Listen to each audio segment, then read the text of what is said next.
some live SAT problems, both for reading and writing and for math today. We are going to help prepare you for the August exam, which is coming up. And we're going to go over a few things today. Right now, I'm just checking to see that I am live on my YouTube channel, which I am. Good. All of the problems that I talk about today will be available in our free resources page. There's a link in the description, and it talks about getting the handouts for today's lesson. And you just fill out the form on that page, and you can download today's lessons and other lessons. So we go live every Wednesday at 4 p.m., and we have previous sessions available for you. So there's a lot of practice test questions in there. We will be focusing today on SAT, but if you are taking any standardized test that has to do with reading and writing, so reading comprehension, grammar, things like that, and then of course math, so anything from elementary education math all the way up to high school math, this will help you. With the math, we're going to start off very easy because that's what happens with the SAT. The questions are very easy in the beginning and they get progressively harder. And the same thing goes for the reading and writing. So again, my name's Kathleen Jasper. I am with KMJ Learning. If you're watching me on my other YouTube channel, which is Kathleen Jasper LLC, you might be practicing for your teacher certification exam. Today I'm doing SAT, but this reading and writing and specifically math will help you with so many exams. So let's talk a little bit about the structure of the SAT. You're going to have two modules for each section. We have the reading and writing section, module 1 and module 2, and then you have the math section, module 1 and module 2. Pretty much everybody takes the test on the computer, so it is digital testing. There's my dog. And it's adaptive testing, meaning as you start to answer the questions correctly, they start to feed you more difficult questions. That's a good thing. So if you start to feel like the test is getting harder, that means you're doing really well. So it's a good sign when you get to module 2 and you've got some really tough questions. It means you answered a lot of questions correctly in module 1, and it means you are on track. So we want to get those harder questions. Today, I'm going to go over some reading comprehension first, and then my husband, Jeremy, is going to do the math, which I'm very excited. It's been a while since he's done a live session for math. He is a math teacher and specializes in high school mathematics. So he will be helping you guys today with that. So I just want to check and make sure I am still live. And yes, I am. So let's go ahead and get into the reading and writing today. So remember, the first part of the exam is reading and writing. It's going to be reading comprehension, short little passages. So if you are a rising junior, so right now it is June 25th, 2025, 4 p.m., and you might be becoming a junior this year. So in August 2025, you're going to be a junior. Maybe you're going to be a sophomore and you're starting to take this test for the first time. It's okay. You might get the test score you want. You probably won't. You want to start taking the exam and getting to know the exam and understand the exam's structure. And I'm going to show you a few things that SAT does when it comes to their test questions. I also want you to just think like a test maker and understand that there are patterns on every exam. And once you become really good at identifying those patterns, you are going to become a very good test taker. It's not really about what you know. It is how you apply strategy the most. If you are one of those people who wants to get a good score on this exam. You might be somebody who wants to go to an Ivy League school and you want to get the maximum score you can. You might be somebody who just wants to graduate, so you're looking for that concordant score with your reading standardized assessment, whatever it is, or your reading and math standardized assessment, whatever it is, this webinar today will help you. So again, we'll be live every Wednesday at 4 o'clock. For SAT, reading and writing, and math. So remember that, and you can come back and see us, and everything is recorded and you will get everything you need. If you want to watch this again, download the handouts, all of that.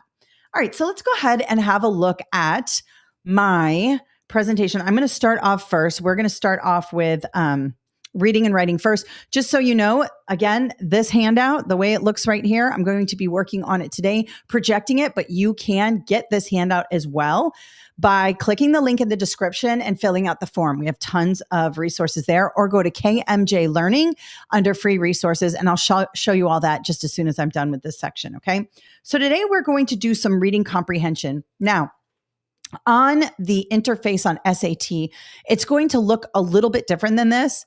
But I like to use the whole screen when I'm doing my courses here so that you can see it nicely on your phone, on YouTube, that sort of thing. So I kind of extend them out. Your interface on the online SAT test will look a little bit different than this, but that's okay. All right. So when we are looking at the reading questions, reading and writing. And when they say reading and writing, you don't have to necessarily write. They'll do things like grammar. You have to understand grammar and the proper vocabulary word and things like that. In this case, we are talking about vocabulary. And in the vocabulary section, typically comes at the beginning of the reading and writing SAT. And again, we have module 1 and module 2. It asks you which choice completes the text with the most logical and precise word or phrase. So the best one. There might be a phrase in there that or word that will work, but you're looking for the best one. You might be between two, and I'm going to show you why. One is the distractor and the other one is the actual answer. Okay. And when I say distractor, I mean the one that's almost the correct answer. All right. So let's have a look at this. We have illuminating, evident, appealing, and dangerous. These are all words I sort of know. That's another thing with this SAT. They used to have really crazy SAT vocabulary words. They don't so much anymore, but they want you to use the right one in context. So let's go ahead and read this here. Bioluminescence, the natural emission of light by certain organisms, is commonly seen in marine animals such as jellyfish and squid. While this phenomenon is well documented, its purpose remains the subject of ongoing investigation. All right, so we want to be looking at words that stand out. When you see things like while and although or however, it means they're setting you up. It's saying, while this phenomenon is well documented, we're still not real sure about what's going on. In some species, light may serve as a means of communication or camouflage, but in others, its function is far less. And we have illuminating, evident, appealing, and dangerous. Right away, I'm crossing off appealing and dangerous because appealing means that like you like it, and dangerous is not really talked about here. I don't get a dangerous vibe from this. What we're saying here is that we know that it serves as a mean of communication or camouflage, but we're not sure what the rest is. But in others, its function is far less evident or illuminating. I'm going to go with evident here because we're looking for the most logical and precise word. You might think it's illuminating because when something is illuminated, you recognize it. But really, this has to do with like shining an actual light on something. Evident means like obvious. So if we put this in there, if we decided to, put it in, and again, I'm taking a long time on this. You would do this much more quickly. But we have in some species, light may serve as a means of communication, but in others, its function is far less obvious, far less in your face. We're not really sure. So B is the best answer there. Let's try another vocabulary one. Okay. So we can see here which choice completes the text with the most logical and precise word. Notice I'm going straight to the question stem first, or what they're asking me. I always like to work backwards and start with the task. It just helps. And I can see, my answer choices here. Just quickly, looking at the item as a whole is always good. A lot of people start up here and they read all the way down and then they forget what they read and they have to reread it. I like to work backwards. And I would try this as you are studying. Like try this method as you're studying. Don't try it on the first day you take the exam. Okay. Try it while you're studying. So we know we're talking about vocab because we're looking for the most logical and precise word. And I have justifiable, contradictory, redundant, and tentative. And again, I'm just thinking in my mind, I know what those words sort of are. I've heard them before. They're not like so foreign to me. I don't know what they're talking about. So let's go ahead. I almost want to start here at the bottom too. I'm even going to work backwards right here. It is now widely considered blank to include her among the most innovative and literary voices of her generation. Okay, so we're talking about considering this person for something. Let's go ahead and read up here. Though critics initially, they do this a lot with the SAT vocab, they start off with something and they do the opposite. When I have the word though and initially, it looks like we're going to be talking about a contradictory situation here. Though critics initially dismissed the early novels of the author as derivative, we don't even need to know what this means. Derivative means like, if I say your work is derivative, it's like the worst thing you can say about a writer. Writers want to be original, and derivative means that you modeled your work after somebody else. So it's kind of like a dig to writers. But even if you didn't know what this word meant, though critics initially dismissed the early novels of the author as derivative, the word dismiss tells you that derivative is kind of a negative term here, right? So we know it's bad. Her later works gained widespread acclaim. So notice they switched it on you. Though critics initially dismissed her as derivative, later she got acclaim. She was celebrated. Her storytelling evolved significantly over time, marked by intricate character development. So now we're getting super positive on this author, and thematic depth. It is now widely considered blank to include her among the most innovative. It is widely considered justifiable to include her. Is it justified now to include her among the best? I would say yes. Contradictory? Nope, that sort of brings in a negative tone here. It is now widely considered contradictory to include her among the most. That means the opposite of what you're trying to do. So B is out. C, redundant means you're doing something again, which doesn't make sense here. And tentative means that it is going to happen. Like our appointment is tentative, which doesn't make sense here. Justifiable is good. It is now widely considered justifiable to include her among the most innovative literary voices of her generation. So she started off as dismissed, later became an innovative literary voice of her generation, which is 100% justifiable, according to this critic here. All right. All right. Let's have a look at this one. Now, sometimes you're going to get a little passage here that is old. They use old English passages. You'll see this a lot in your high school tests as well. I know my daughter takes a lot of reading tests in high school, and they always use old English, old poems, old stories, and they're really tough to read. Right away, this stands out to me, 1917. And I'm like, oh, I don't love 1917. It doesn't mean that, especially when it comes to reading things, because it can be confusing. But I want to give it a chance. Now, if it starts to stump me too much, you may want to guess and go onto something that you have a little bit easier time reading. Remember, we're trying to be strategic. So we don't want to spend 10 minutes on this when maybe question 4 and 5 would have been a lot easier and I could have gotten them. So I definitely would give this a shot. I'm going to work backwards for sure with something as big as this question. And if it starts to take too much time, I'm going to jump to the next question. I'm going to narrow it down 50-50, grab an answer and go, because I want to save my time for the ones that I can definitely answer correctly. And questions after this one might be easier for me to answer. So I don't want to waste time on ones that I won't be able to answer. So I can see right away 1917 jumps out at me. It's called The Music Box, and it's a school teacher visits an antique shop. Sometimes this little piece here, and people rarely read it, is important. It'll give you the date and it'll give you some context, which helps. So I always say, read that piece. So we know it's old, and it's even old. It's talking about an antique shop. So it's old in more ways than one. Now, I'm not going to read this yet. I'm going to jump to my task, working backwards. Which choice best states the main purpose? So main idea, overarching text, overarching idea here. We don't want anything too specific, okay? And we can just kind of see, to describe the music box's appearance, to suggest the teacher's unexpected emotional response, to illustrate the shopkeeper's attempt to persuade, to recount the history of an antique that has traveled a long way. Just kind of understand the words in there. Now, let's have a look. I'm going to start here. When I read it, I'm going to continue to work backwards and read this part, because 99% of the information you need to answer the question on these types of questions is in the last 1 to 3 lines of the passage. All right. So let's have a look at this. She smiled at the tale, amused but unconvinced. Still, something about the music stirred her, a faint echo of a childhood lullaby or a dream half remembered. All right, so we're talking about a dream, a lullaby, something in my memory. As she turned to leave, she glanced back one more time, the melody still whispering in her thoughts. So it's sort of emotional. It's happening in her thoughts. Let's see if we can match anything here or get rid of anything. So what's the main purpose?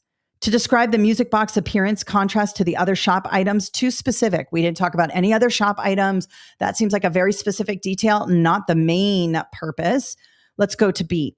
To suggest the teacher's unexpected emotional response to an unfamiliar object. I'm going to go ahead and grab that because of this word, emotional response. We have a faint echo of a childhood lullaby. Is that an emotional response? I would say it is. Or a dream half remembered. Again, we're talking about thoughts. We're talking about emotions. So I like B. Let's look at C. To illustrate the shopkeeper's attempt to persuade a customer to make, no. Didn't talk about it, and it sounds very specific. Again, main idea. Anything too specific is not going to be the correct answer. D, to recount the history of an antique that has traveled a long way. No, that could be the distractor because like a history is sort of like an old thing to think about. But this echo of a childhood lullaby here, definitely emotional. B is the best answer there. All right, let's have a look at question 4, and you can see right here which choice best describes the overall structure of the test. So we're not talking about the main idea or any kind of specific details. We're talking about the way in which the author structures this. Now I can see it's a poem. I can see it was written in 1935. It's called The Lantern by an unknown writer. Okay. So we have the speaker observes the man-made object, then reflects. The speaker introduces a symbol of danger that stands out to me. The speaker imagines a conversation, then corrects her interpretation of it. The speaker depicts a visual scene, then questions its significance. All right, let's have a look quickly. A single lantern, yellow and soft, sways above the narrow road. Its glow pools quietly in the stillness. Okay, so I'm picturing this lantern. It's over by the road. Is it guiding me forward or simply standing guard? All right, right away I'm crossing off B. There's nothing dangerous about this. Yes, it's kind of weird. There's a lantern in the distance, but it does not give off a danger vibe. I'm going ahead and cross that off. The speaker observes a man-made object. Okay, a lantern is man-made, then reflects on its possible creator. No. Never asks about who created this lantern, who built the lantern, who made the lantern. No. See, the speaker imagines a conversation. No. No conversation here. It's talking about a lantern over a way you're looking at it. D, the speaker depicts a visual scene. A single lantern, soft and yellow, sways above the narrow road. That sounds like a descriptive visual scene. Then questions its significance to her journey. Is it guiding me forward or simply standing guard? There's the question mark. Questions its significance. Notice questions. That really helps when it comes to the structure. Be looking for all these different things. Sometimes we get nervous. We're taking this test. We're getting bogged down in details, and there's something so obvious that we miss, So have a look at everything. Think about the item. And when I say item, I'm talking about obviously the question, the answer choices, but also this is called a stimulus or a passage. You may have a picture. Look at the item as a whole. We're looking at the date. We're looking at the title. We're looking at overall structure. We've got questions here. We've got a question mark here. Start to connect the dots and you'll become a better test taker. You want to think like a test maker. And test makers have patterns on the exam. They create patterns. They do certain things. And when you can narrow in on those, it will really help you. All right. And the last one for reading and writing, and then I'm going to go over a few things, especially if you are someone who is joining me as teacher certification or whether you're joining us for SAT. All right. So you'll get ones like this on the SAT. And let me just move this up slightly because my head is in the way. There we go. Okay. So you've got, a passage here, then you have something underlined. So they're going to want to know what the underlined portion is. You need to read a little before and possibly a little after the underlined portion, but let's have a look. Which choice best describes the function of the third sentence? It might say the third sentence. It might say the underlined sentence. You can see that this is the third sentence. We have 1, 2, and then 3. So it is the third sentence. It's the underlined portion. It may say either one of those things. And then we have it introduces, it presents, it provides a broader context, it summarizes. I also like to just look at those first couple of words. It introduces, it presents, it provides a broader context, it summarizes. All right, got it. Let's go ahead and just read the underlined portion. The spread of textile manufacturing during the Industrial Revolution heightened worldwide demand for natural dyes linking regions through trade and innovation. Okay.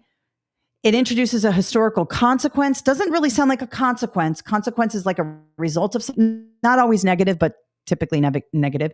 It presents a contrasting viewpoint. All right, I'm going to need to read up here. Broader context, B and C look okay. D, it summarizes. Okay, let's read the cochineal insect native to Latin America produces a vibrant red dye once prized by European traders. Okay, so we're talking about this insect and it's a red dye. And they must be using it to dye clothing. During the colonial period, cochineal became one of the most valuable exports from the region. The spread of textile manufacturing during the Industrial Revolution heightened worldwide demand for natural dyes. All right, this is giving some context. We start off with an insect, then we go to dye from the insect, and we talk about how European traders really wanted it. And then we say, well, this was important because the spread of this kind of trade was really important to the Industrial Revolution. This is providing us a broader context. Notice it's talking about textile manufacturing. It's not really talking about the insect itself. It's sort of showing you how this insect really was kind of a catalyst to more trade, and trade was really important during the Industrial Revolution, especially for dyes, natural dyes that come from this insect, probably to dye clothing and rugs and things like that. So C looks good, but let's discredit A, B, and D here. A, it introduces a historical consequence of the initial popularity. It's not really a consequence. The spread of textile manufacturing during the Industrial Revolution gave demand for natural dyes. You know, if it said something like, well, the cochineal insect became extinct because everybody wanted its dye, that would be a consequence. Or, I mean, there could be a positive consequence too. Like, I don't know, maybe they got the insect population under control because they harvested all these bugs. I don't know. I'm just adding some weird things in there, but it's definitely not a consequence. B, it presents a contrasting viewpoint. No, this underlined portion here does not contrast up here. It actually like enhances it a little bit. It kind of gives you context so you understand what's going on. That's why C is the answer. D, it summarizes the process by which cochineal insects were cultivated. No, this actually doesn't have anything to do with the insects itself. It has to do with textile manufacturing, the need for natural dyes. So D is out, making C the best answer there. All right, so let's talk briefly, because we're going to move on to math here, and Jeremy's going to do math for you guys today. He is a math teacher, and we're going to talk about the SAT math next. We've got six questions for math. We're going to use a little bit of the Desmos calculator. We're going to do, a bunch of different things that's going to help you out with that. Remember, the questions are going to start off easy. For the SAT math and all math standardized exams, they warm you up. They give you these easy problems, and that's what we're going to do today. We're going to warm you up with the easy problems, and then we're going to hit you with some harder problems at the end with the Desmos calculator. And without further ado, we're very excited to have Jeremy Jasper back in the live math chair. People have been asking for you, and you're here. We're very excited, so I'm going to leave it up to him. Here you go. Here you go, Jeremy. Have a good math session. Okay. Good afternoon, everybody. My name is Jeremy Jasper. I'm a proud member of KMJ Learning, and I am back to do the live math. So let's go ahead and just jump right in. No need for any introductions or anything like that. We're going to just go ahead and get right to it. So,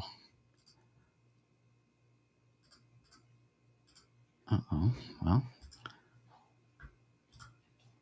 stand by. Are you good? The share. Where do I? Down there. Yeah, but right it wasn't. There. Yep. Yeah, but it doesn't have the. Wait, click it. There you go. Entire screen. Boom. Right there. Nope. Hit it. Yep. Now share. All right. That's what I get. There we go. It's like riding a bike. Take a second to get back on it. Okay. So the way that I do the math is I kind of show you all the different ways. Understand we have a lot of different learning styles going through, who's taking this test and what you're most comfortable with. The goal is for the SAT, especially these tests, is to find the fast way. If you have a good understanding of the math content, then you should fly right through it. And that's the beauty of it. That's the way that these problems are designed. So you're looking for certain key factors, little red flags that should pop up if you really understand the concepts. It's really, if you have a good understanding of Algebra 1, like you're solid in Algebra 1, you're going to be just fine on these exams. So let's just go ahead and get right into it. And of course, if you have any questions, please go ahead and comment, and I will try and catch them as we go. So this first question we have here, it says, for the linear function f, the table shows 3 values of x and their corresponding values of the f of x, the function of x. Which equation defines f of x? And then as you see here, you have 4 different answer choices and you go from there. So there's a lot of different ways that you can do this and how you kind of target it. The first thing is, since I know I need to find the equation and they're given to me in this form right here, that's y equals mx plus b. And hopefully we're all familiar with this so that you understand that m right here is your slope and b right here is your y-intercept. So these correspond to the answer choices here. So what's the first thing I want to do or I want to look for? And we'll go with this. We'll go with just in order here, slope, as if you were just doing this for the first time. So with the slope is also known as the rate of change, which means in a sense, you have a line. Every function is a line. And because it's linear, it's always going to be the same rate of change. It's going to be constant. So it's going to be the same number. It's not going to jump around like if it were a parabola or something like that. So it's either going to go up a certain amount or it's going to go down a certain amount. That's your rate of change. The rate of change when you're on a graph is going to be your y values. Okay. So you have X and you have Y. It's going to be your Y values. Now, why is it your Y values? That sounds weird. Well, if we look at a coordinate plane and we have X and we have Y, Y is where we either go up or we go down. So that's going to be our rate of change. It's not going to go across if we were doing on the X axis. All right. Our rate of change are these values here, 12, 17, and 22. Now, the biggest thing with this table, and I know I'm kind of jumping around because there's so many things that you need to target here. When you look at this table, the one thing that is very helpful is that your X values are in consecutive order, 0, 1, 2. They've got to be in consecutive whole number order in order for what I'm about to show you to work, because it's just going consecutively through the line or, through the values. So that 12, 17, and 22 are our 3 consecutive values. What is the constant of change or the rate of change between 12, 17, and 22? Well, 12 and 17, that's 5. And 17 and 20, that's another 5. So our pattern is 5. And because they told you it's a linear function, we only need to do these 3 and we're fine because it's constant throughout. So I know that my slope is going to be a positive 5. If I know my slope is a positive 5, then in my head, and I'm just going to illustrate it here, our m value or our slope is going to be 5. Now look at the answer choices, because every time we kind of use a shortcut, we want to always check the answer choices.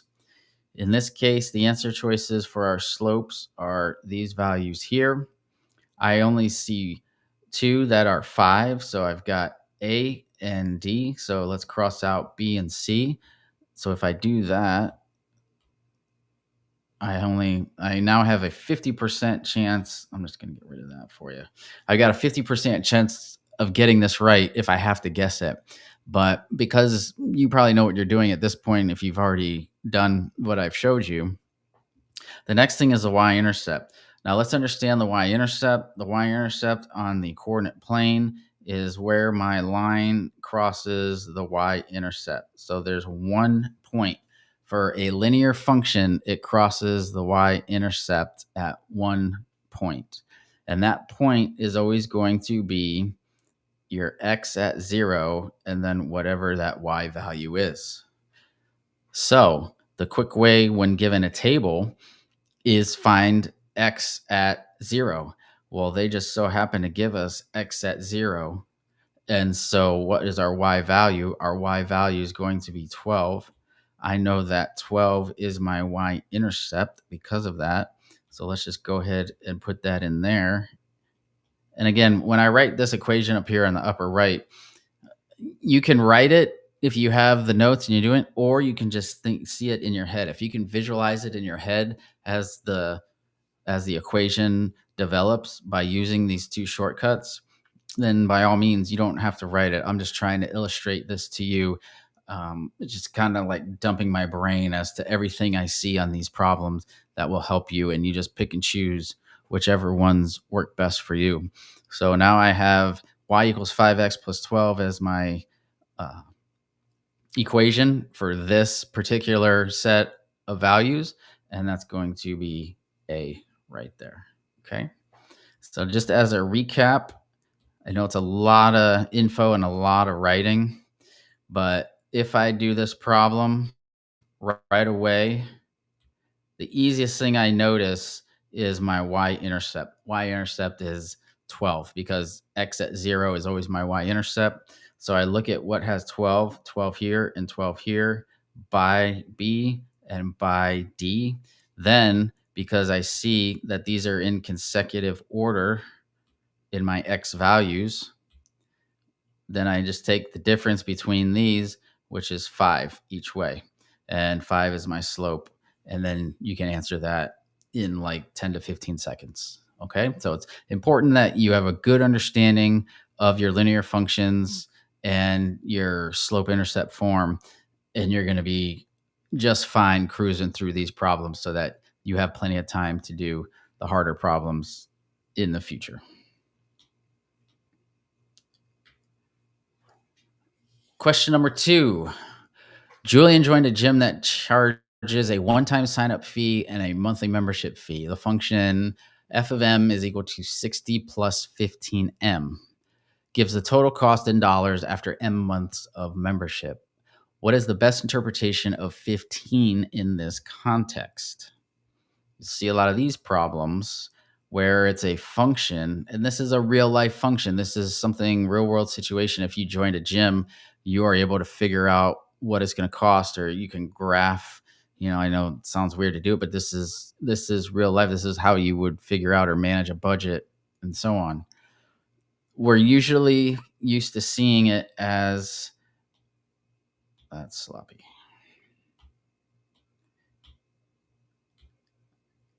Y equals mx plus b. So if you're comfortable seeing it that way, which I'm comfortable seeing it that way, I am going to just kind of redo this as my f of m is equal to 15m plus 60. And now I've written it, that's an equal sign. Now I've written it in my slope intercept form. And again, what is this? This is the slope or rate of change, right? And then this y-intercept, okay? And I'll explain to you what that means as we go.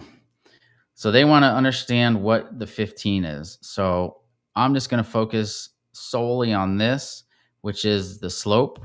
So what does the slope represent? And we'll just go through the answer choices because we don't need to figure it out now until we actually do the answer choices. So A says Julian paid $15 before using the gym. Well, you don't know if you paid $15 before using the gym. I know that 15 is my rate of change. So on a graph, let's just show it to you. On a graph, rate of change means that my line is going up with the 15. So I don't know what he paid before, and it's not relevant. So A is out.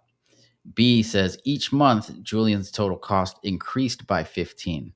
Well, that makes sense because as this line goes up, each month would be my X, my time, and my Y is my change. So it's going up. Well, in this case, it's 15. So you get the M there. M represents months. That's why they have the M here. So after 1 month, it's 15 times 1. After 2 months, 15 times 2, 15 times 3. What's the pattern? Everything is increasing by 15. So B makes the most sense. If you look at C, after 15 months, Julian paid a total of 60. That doesn't make sense because you don't know. 15 doesn't represent months. And then the total cost of the gym membership is $15. No, it's not. Let's go ahead, just because it's here. Let's say you got that 60. So again, we're going to visualize it real quick with a graph. Your y-intercept, I'm going to do one here. Let's just do it like this. Let's just say this is $0 and this is $60 up here. Your y-intercept is going to be right here. So the line is kind of looks like this. Well, we know that X is time. These are your months. So can I have negative months? Like this is -1, -2, -3. Can you have negative months? No, time can't be negative, which is why the y-intercept is where we start. So in equations like this or problems like this 60 represents the initial fee or what we have to pay in order to start the membership. And you'll see it in different variations of the problem, but that's what this y-intercept means. So if it asks you what does the 60 mean, 60 would represent the initial cost of the plan or whatever it is that you're doing. Okay. All right. Question 3. Right triangles ABC and DEF are similar, where A corresponds to D. If the measure of angle B is 25 degrees, what is the measure of angle D? Since these are corresponding triangles or similar triangles, I always tell my students when we're dealing with this and they give you the letters, just so you can double check. If they're corresponding, that means they go with each other. So ABC in order goes with D, E, F. I always tell them to just write them on top of each other. Now you can always see that A goes with D, B goes with E, C goes with F. Again, if you're looking at this, they've got it set up already so that A and D, C and F, B and E, and you can just kind of see it for what it is. Now, here's where your skills come in.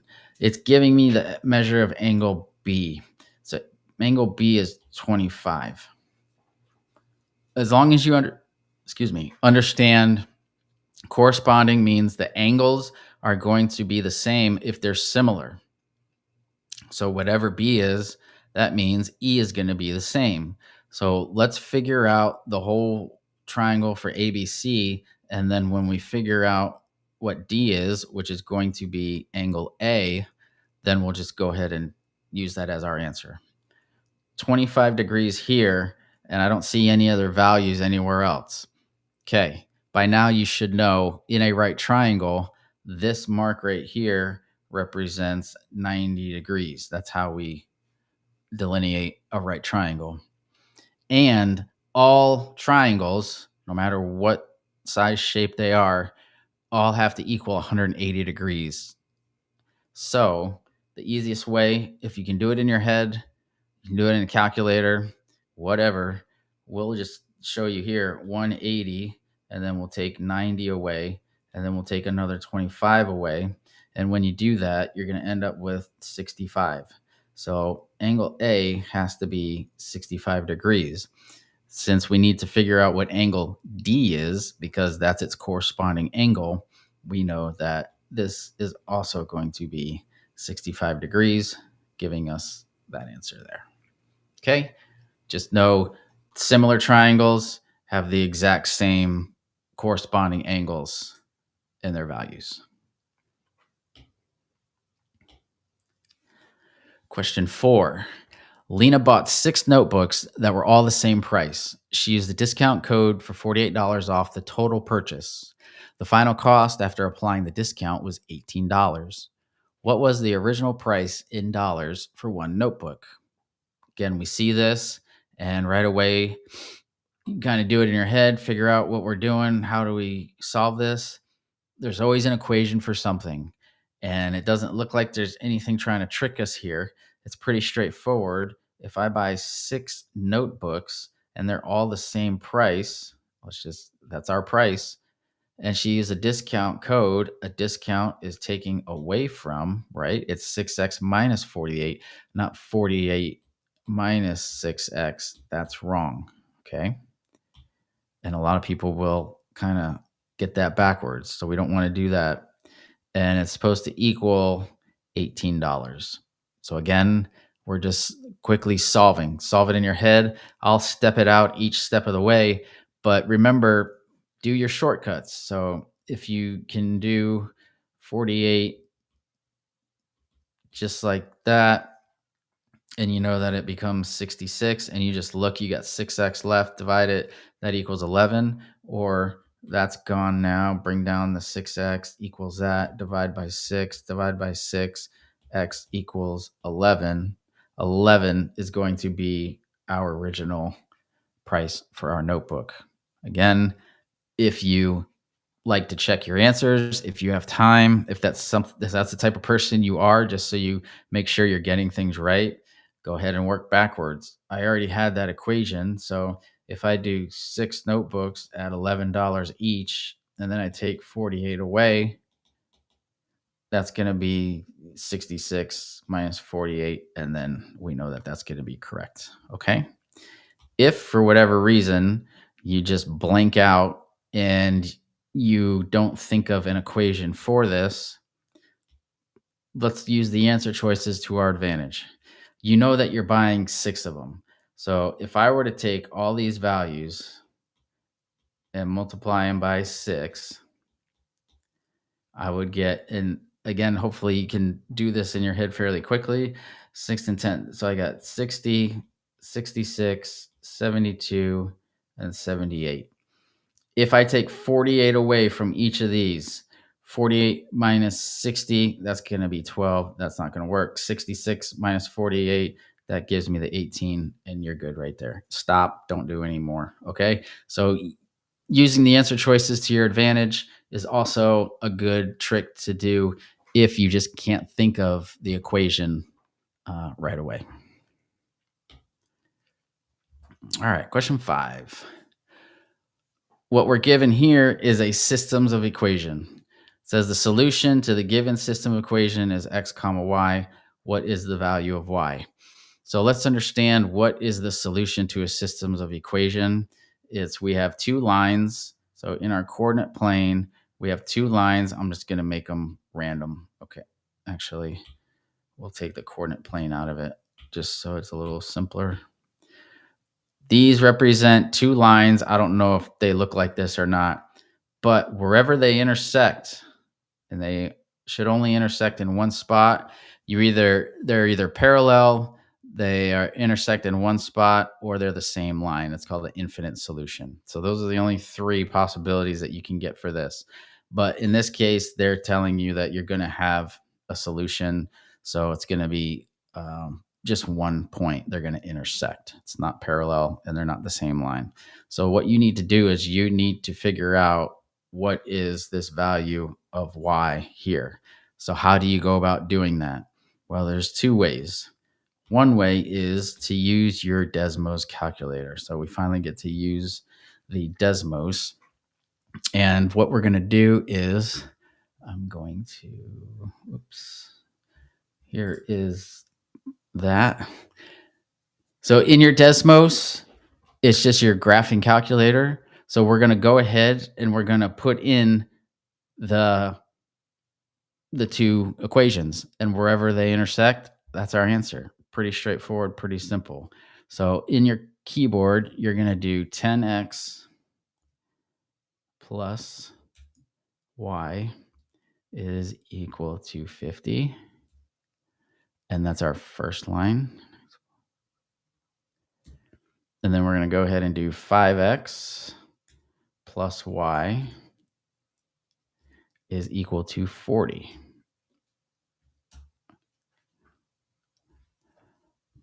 And as you look at the graph, we've got the red and the blue line, but I just told you the solution is going to be where they intersect. So what you need to do is you need to go ahead and you need to grab it. You can zoom in, zoom out. You can slide it. You can do what you need, but zoom out with the buttons, find out where that intersection is, and then kind of zoom in so we can get where we need to go. And when you hit the line, it's going to give it to you right there. So you just hover, you click the line and you hover over it. We see it's 2, 30. So I know that the point of intersection is 2 comma 30. That is my solution. Let's go back here, and our y right here, 2 comma 30. So our y value is equal to 30. So that's using the Desmos. If you're comfortable with that, that's great. I can also show you how to solve it algebraically. So when we have a system of equation, you're just trying to eliminate one of the variables. It's asking for y. So in order to get rid of y, we need to do we can do a couple things. When I look at a system of equation and I see that one of the values, either the x or the y, is the same, I don't want to do anything to it. I want to take it as is, because that means I'm going to eliminate it automatically by just either subtracting or adding. So let's take this. All I want to do is subtract, because I know that 10 minus 5, we're done. 10 minus 5 is going to give me 5x. Y minus y is going to cancel that out. 50 minus 40 is going to give me 10. So right now, and again, at this point, since you're taking your SAT, if you're pretty good and you've studied your math, if I look at 5x equals 10, I should say x equals 2 right away. But if not, just keep going and do it quickly. 5 x equals, did I say x equals 10? I mean, x equals 2. I can't remember. So x equals 2. It didn't ask me for 2, though. It asked me, or x, it asked me for y. And the reason why I did this is because I saw that I could solve this for x fairly quickly. I go right back. And again, it won't take you as long as I am by erasing all this stuff and writing on my tablet, because you'll have your scratch paper. I now substitute x in for either one of these. And I'm going to do it for that one because it just looks easier for me. So if I do 5 times 2, which is 10, plus y equals 40. Well, that's 10. So if I subtract 10 here, y equals 30. And again, it gets me that same answer that I got by using the graph. Okay? But if you're not comfortable using the Desmos, if you don't know how to do it, or you just don't think of it right away, and that's what I'm trying to get you to do, is which one is the quickest and the easiest for you to understand.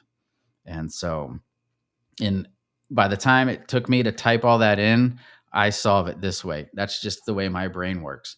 But you may like to type it in and you can do it a lot quicker than I can. Again, no way is the right way. They all work. And we're just looking for the right answer in the shortest amount of time. Let me show you, just because if some people are programmed, they say, oh, I need to solve for that y. Well, if I need to solve for that y, it means I eliminate x. What's the only way to eliminate x? Well, you have to make the values the same. So I have 10 and 5. So what is their least common multiple? And the least common multiple is going to be 10. So how do I get to 10? I got to do times 2. Remember, you got to multiply the whole equation by 2. So the top one is 10x plus y equals 50 still, doesn't change. And then now I have 10x plus 2y equals 80. In order to get rid of these x's, I'm going to subtract. So 10 minus 10 is 0. Bye-bye. Y minus 2 gives me negative y. 50 minus 80 gives me negative 30. You can't have a negative variable. So it's just like dividing by -1. Or if you ever see a negative variable, just always change the signs on the other side of the equation. So this would be plus y equals 30. Okay.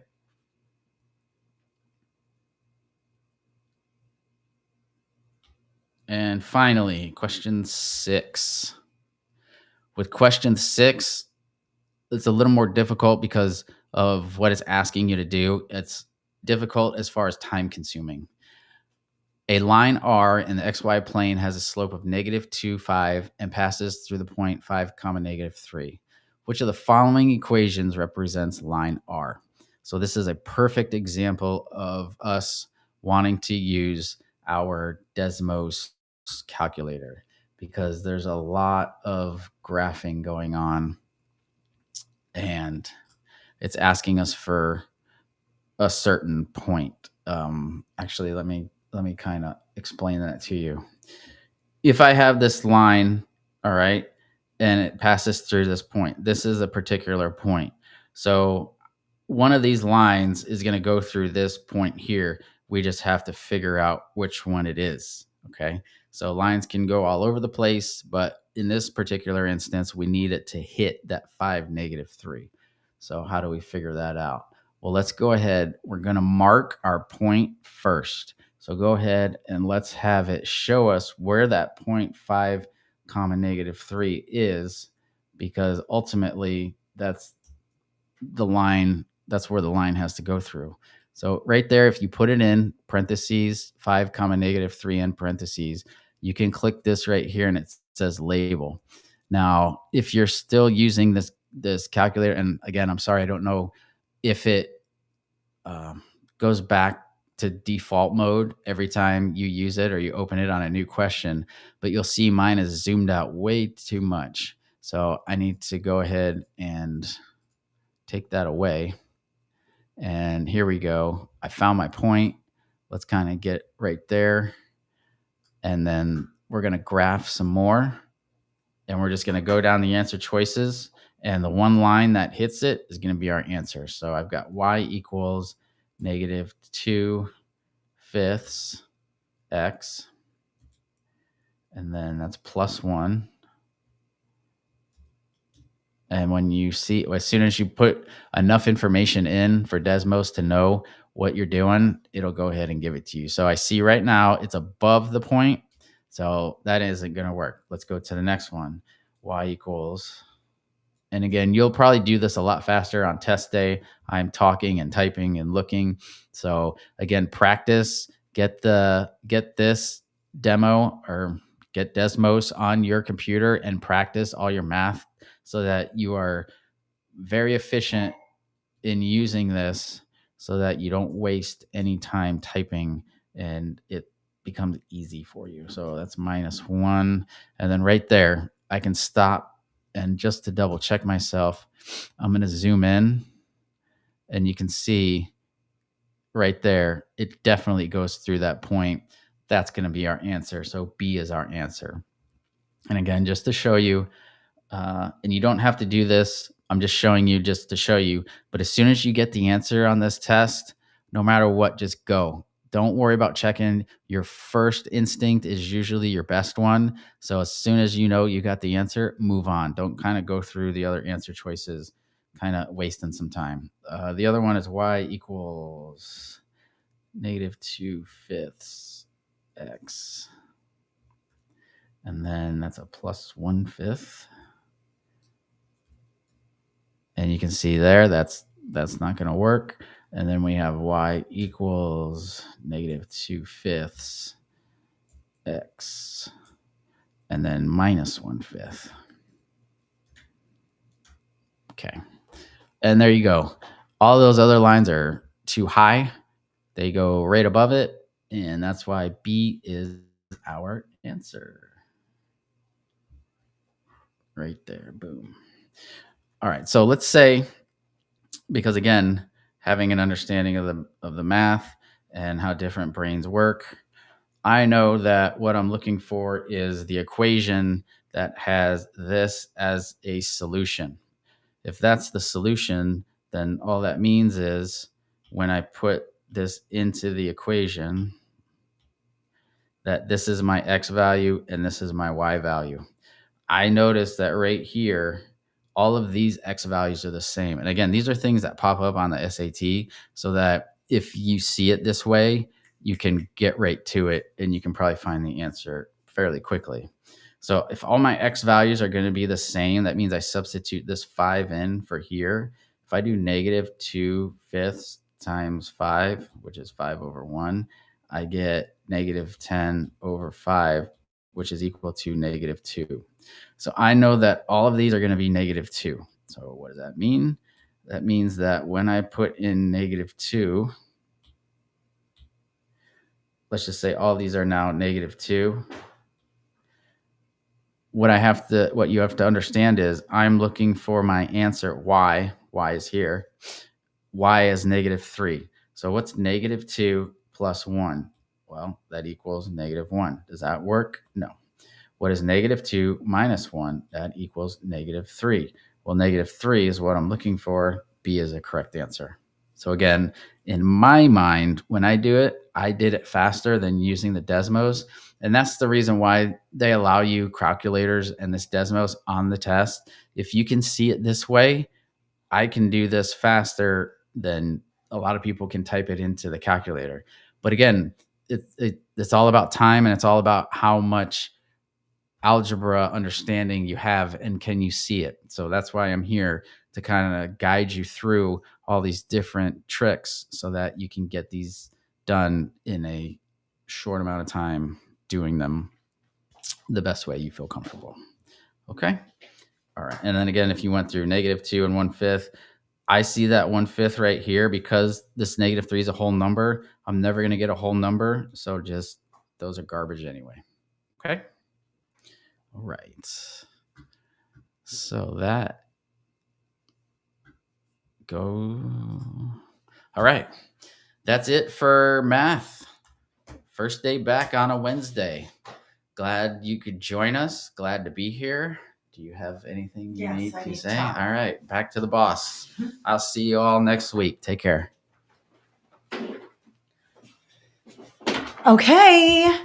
Happy SAT prep. Listen, I wanted to tell you one more thing about the Desmos calculator. I like to tell students to bring a handheld as well, because sometimes when you're on your test, you just want to do a quick like calculation, and clicking the Desmos and using the mouse or using the keyboard might mess you up. So you can also bring a handheld approved SAT calculator. Most all calculators are approved. And if you don't have one, you could ask for one. SAT will provide you one. So I like the handheld for like my regular calculations, like percentages, stuff like that. And then I like to go over to Desmos for the actual graphing. And one thing I was just thinking about for someone like me, and I just want to share screen onto what Jeremy was doing. For someone like me, who I'm not a math teacher, I enjoy math and I do teach math. Jeremy's a math teacher. When I see a question like this, line R goes through this point, when I see that question, it's so abstract to me. What I like about the Desmos calculator, it actually brings it into the concrete. Like there's the point, 5 comma negative 3. And then these are all lines. Like my brain doesn't work like that, where I just know like, oh, y equals mx plus b. That's a line. That's a line. But when you graph it on the Desmos calculator, it gives you the concrete sort of visual that can be very helpful for people. Remember, on the SAT, you get to use the Desmos calculator. Why not use it? It's an amazing tool and it is awesome. And the more you use tools that you are given, the better you become. So a lot of people say, oh, Desmos cheating. No, it's not. Do you know how to use the Desmos calculator? A lot of people don't. It's not cheating. It's actually using the tools to be better. That's what we want to do. Okay. So of course we want to know the math and all that, but if you get stuck, throw it into Desmos and see what happens. All right. So you can get the problems for today on KMJ Learning. Let me show you where that is. This is our website here, KMJ Learning. Link is in the description. If you go under free prep right here, click that.